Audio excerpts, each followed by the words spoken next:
Hari ini kita bakal membedah sesuatu yang benar-benar mengubah cara pandang kita soal dunia militer modern. Kita akan bahas bagaimana teknologi mutakhir sedang menembus apa yang sering banget kita sebut sebagai kabut perang atau fog of war. Kita bakal lihat secara mendalam gimana kecerdasan buatan atau AI digabungkan dengan teknologi laser penembus ruang yang namanya LiDAR, dan gimana kombinasi keduanya ini benar-benar merombak total cara operasi pertahanan dan taktik di lapangan. Serius, ini bukan lagi fiksi ilmiah yang biasa kita tonton di film-film sci-fi. Ini lagi terjadi, sedang dikembangkan secara masif, dan beroperasi tepat di saat kita sedang ngobrol sekarang. Nah, buat paham seberapa mendesaknya inovasi ini, coba Anda bayangkan skenario nyata ini. Anda adalah bagian dari unit pasukan khusus. Anda diterjunkan di tengah-tengah hutan tropis yang super lebat. Kanopi daunnya itu saling tumpang tindih sampai-sampai cahaya matahari saja susah tembus ke tanah. Terus pertanyaannya, gimana caranya pasukan elit modern ini memetakan hutan yang bahkan nggak bisa mereka tembus dengan pandangan mata? Ini bukan sekedar soal nggak nyasar ya, ini masalah hidup dan mati. Istilah kabut perang di sini bukan kiasan puitis, ini realitas fisik. Ketika vegetasi begitu tebal, musuh bermanuver tanpa kelihatan, dan topografi perbukitan tersembunyi rapat, semua saluran intelijen konvensional itu ibaratnya buta total. Di tengah kebuntuan visual kayak gini, teknologi akhirnya mengambil alih batas kemampuan mata manusia. Coba perhatikan pernyataan yang cukup bikin merinding dari Presiden Rusia, Vladimir Putin, di tahun 2017 lalu.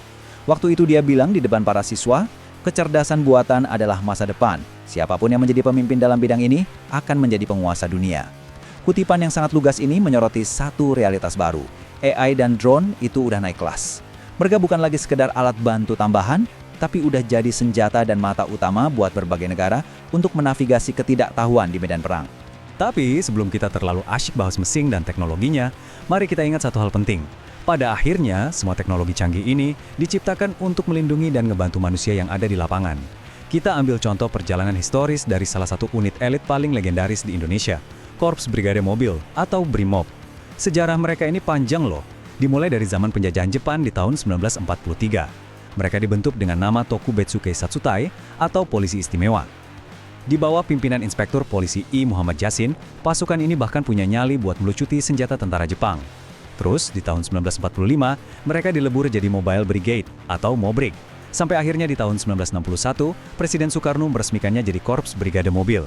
Bayangin, selama puluhan tahun, pasukan ini harus mengandalkan navigasi darat secara manual di dalam operasi tempur hutan yang luar biasa ekstrim. Dan selama perjalanan panjang itu, pasukan yang ada di lapangan benar-benar berhadapan sama masalah yang monumental. Menavigasi hutan yang lebat, berhadapan sama musuh yang nggak kelihatan, dan pakai taktik gerilya jarak dekat, belum lagi kontur tanah yang nggak tertebak, itu semua bikin intelijen konvensional lumpuh total.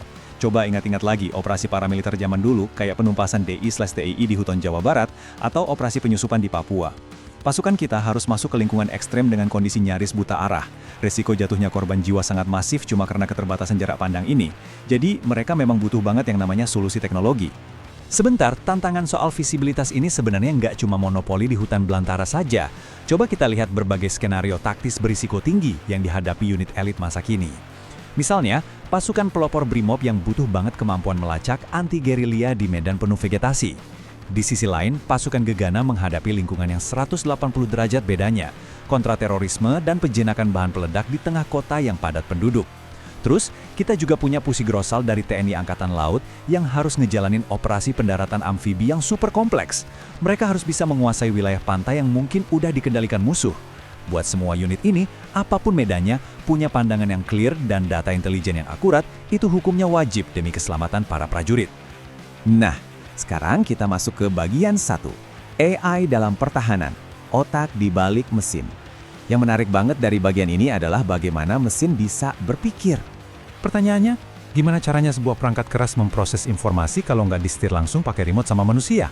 Semuanya ini bermula dari konsep yang namanya computer vision atau visi komputer. Sederhananya, ini cara sistem meniru mata dan otak kita. Langkah pertamanya itu akuisisi gambar, di mana kamera pada drone menangkap wujud dunia nyata di bawahnya. Terus langkah kedua, pra-pemrosesan. Di tahap ini, sistem bakal ngebersihin gambar dari noise atau gangguan.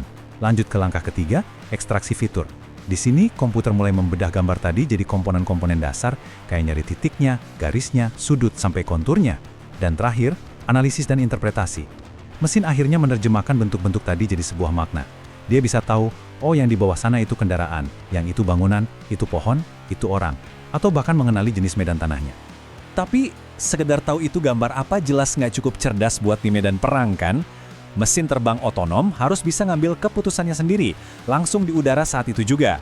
Nah, disinilah jaringan saraf tiruan atau Artificial Neural Network unjuk gigi. Sistem ini tuh dirancang khusus buat meniru cara kerja otak manusia.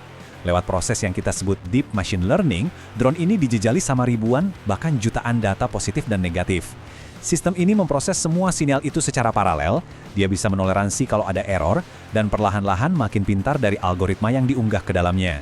Inilah rahasianya kenapa drone bisa secara mandiri mutusin, oke, di depan ada pohon, saya harus belok, atau mendeteksi objek mencurigakan secara real-time tanpa nunggu instruksi manusia.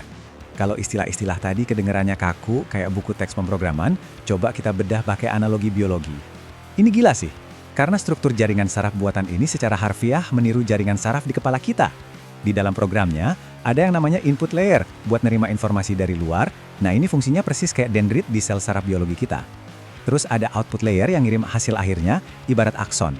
Dan di antara keduanya, ada activation function yang nentuin apakah data ini cukup penting untuk diterusin. Ini kerjanya mirip banget sama sinapsis di otak manusia yang memicu koneksi saraf. Jadi, mesin ini benar-benar lagi berpikir secara digital. Mengagumkan banget kan? Mari kita lanjut ke bagian 2, keajaiban LiDAR, visi sinar X pada drone. Kita bakal lihat gimana mata sakti ini bekerja. Sebagus apapun otaknya, bakal percuma kalau mata si drone ini buta waktu ngelihat hutan lebat. Disinilah teknologi LiDAR maju ke depan. Buat benar-benar paham kehebatan LiDAR, kita harus bandingin dulu sama metode lama, yaitu fotogrametri udara. Fotogrametri ini ibarat kamera biasa, dia 100% mengandalkan pandangan garis lurus. Bayangin aja di hutan tropis yang daunnya berlapis-lapis, kamera fotogrametri cuma bakal motret lautan daun hijau dari atas. Kalau Anda minta data kontur tanah dari situ, hasilnya udah pasti ngawur dan meleset jauh. Beda cerita sama LiDAR. Sensor ini nembakin pulsa laser pekat yang nggak peduli sama cahaya sekitar. Laser ini bisa nyelip lewat celah-celah terkecil di kanopi daun buat langsung ngukur bentuk bumi yang sebenarnya di bawah sana. Anda mungkin mikir, gimana ceritanya sebuah laser bisa nembus objek padat kayak rimbunya hutan? Rahasianya ada di 3 sifat fisika yang luar biasa ini. Pertama, dia punya kemampuan pantulan ganda atau multi-return. Satu tembakan laser LiDAR itu gak mati waktu kena daun paling atas. Satu pulsa ini bisa memantul dari pucuk pohon, terus mantul lagi ke dahan tengah, nyelip lagi, sampai akhirnya benar-benar nabrak tanah. Kedua, kecepatannya gila-gilaan. Kita lagi ngomongin alat yang bisa nembakin sampai 520.000 titik laser per detik. Coba pikirin secara statistik aja, dari ratusan ribu tembakan per detik itu pasti ada aja yang lolos sampai ke tanah. Dan yang ketiga, sinar lasernya ini sangat kecil dan terpusat, jadi nggak menyebar, gampang banget nyusup di sela-sela daun sekecil apapun.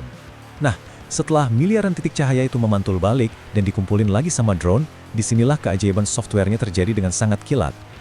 Tim analis bakal lakuin yang namanya penyaringan data. Mereka tinggal ngebuang semua titik pantulan pertama, yang notabene adalah daun-daun dan pohon, dan cuma menyisakan titik-titik pantulan terakhir. Di dunia internasional, ini diklasifikasikan sebagai kelas 2 ground atau tanah murni. Hasil akhirnya apa? Sebuah Digital Terrain Model atau DTM. Tiba-tiba, kita seolah-olah menyapu bersih seluruh hutan itu dari layar komputer, menyisakan kerangka bumi yang telanjang dengan presisi luar biasa. Data ini nggak cuma merevolusi cara militer bikin jalur darat, tapi sektor kehutanan juga pakai ini loh, buat ngitung biomasa dan simpanan karbon dari udara, tanpa perlu nebang satu pohon pun. Sekarang kita masuk ke bagian 3, unit elit dan teknologi, perangkat di lapangan. Saatnya kita lihat wujud fisiknya. Yuk kita intip gimana teori sains ini diwujudkan jadi alat tempur sungguhan.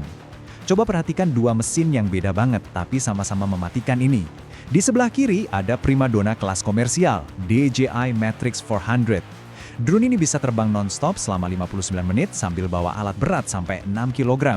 Plus, dia dilengkapi radar gelombang milimeter yang bisa ngedeteksi rintangan setipis kabel listrik. Ini drone pemeta elit.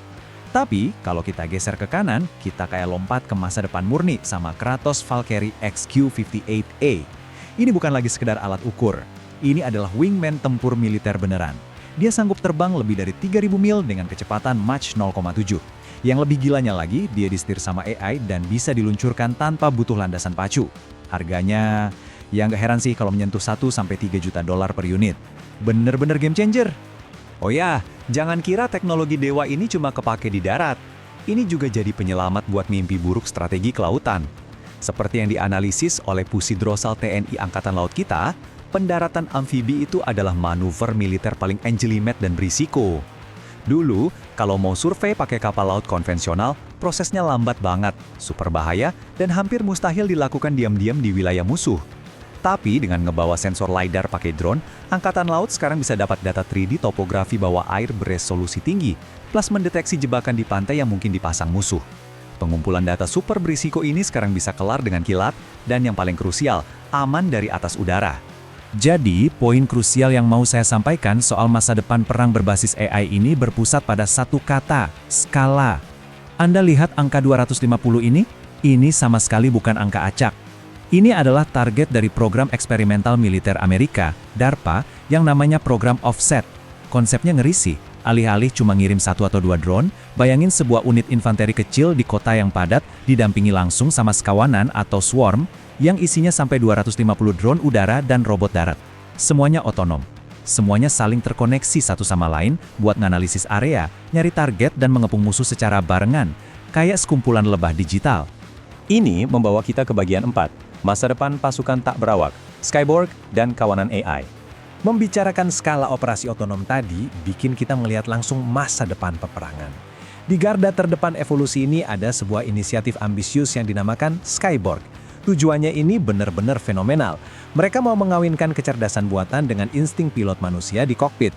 Rencananya, drone tempur jet kayak Valkyrie yang kita bahas sebelumnya akan terbang literally bersisian sama jet tempur canggih semacam F-35 yang dikemudikan manusia. Drone ini nggak dikendalin pakai remote loh ya. Mesin-mesin ini secara mandiri belajar terbang dan berlatih langsung sama si pilot manusia. Jadi sebelum manusia masuk zona bahaya buat nyerang, Skyborg ini disuruh maju duluan ke wilayah musuh buat ngumpulin data intelijen secara seketika. Kecepatan drone ngambil keputusan secepat kilat ini terjadi berkat lompatan jauh di perangkat lunak pertahanan masa kini. Contohnya ada sistem yang dikenal sebagai Neurala Brain. Bayangin software ini cuma butuh 20% dari jumlah data yang biasanya dipakai sama algoritma machine learning konvensional buat belajar mengenali target. Efisiensi luar biasa ini, kalau diintegrasikan sama kamera drone, bikin sistemnya mampu nge-scan kerumunan manusia yang padat banget cuma buat nyari satu wajah spesifik, nyaris tanpa jeda. Data mentah langsung disulap jadi intelligence yang siap dieksekusi detik itu juga. Dan ini dengan brilian mengilustrasikan sebuah renungan strategis, bahkan filosofis, buat kita semua. Dari kedalaman hutan tempat laser LiDAR membedah setiap daun, hingga ke lautan buat operasi amfibi, sampai ke jet robotik miliaran rupiah yang terbang bareng manusia, AI udah ngubah lanskap pertahanan untuk selamanya. Tapi, saat armada mesin ini akhirnya belajar untuk nggak cuma mengintai, tapi juga bermanuver, berkoordinasi, dan bertempur secara mandiri bareng kita, satu pertanyaan besar muncul. Kedepannya, siapa sih yang sebenarnya memimpin serangan? Apakah kita, manusia, yang masih mengendalikan algoritma ini? Ataukah pelan tapi pasti, tanpa kita sadari, algoritma inilah yang mulai mendikte cara kita bertahan hidup? Menarik buat dipikirkan ya. Terima kasih banyak udah ikut menyelami misteri penembus kabut perang bersama kami di sesi eksplorasi ini. Teruslah penasaran, dan mari kita terus belajar.